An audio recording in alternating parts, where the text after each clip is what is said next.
series accent on A. Ah. Sila vowel A or U.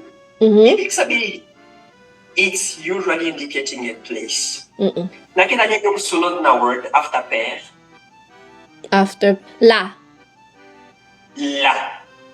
Hindi siya la. Ano siya? La. La. Hindi la. Hindi ganon. Hindi la. Ano? Kasi ano siya, pero pababa pero may La. accent pa rin. La. La. La. So, ano meaning nun, place siya. Mhm. Like, easy, la.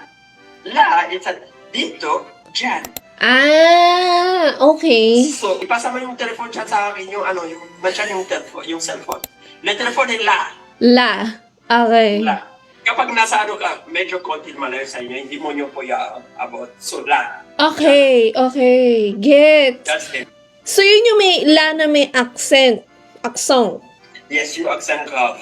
Yeah. Pag nawala yung aksong, Magiging article lang siya. Simple article like la maison, la femme, la... parang la- da, ang, ganun siya mangyari. Yes. Pero kapag may accent, ibig sabihin place. Place yung na accent siya. dyan. Okay. So,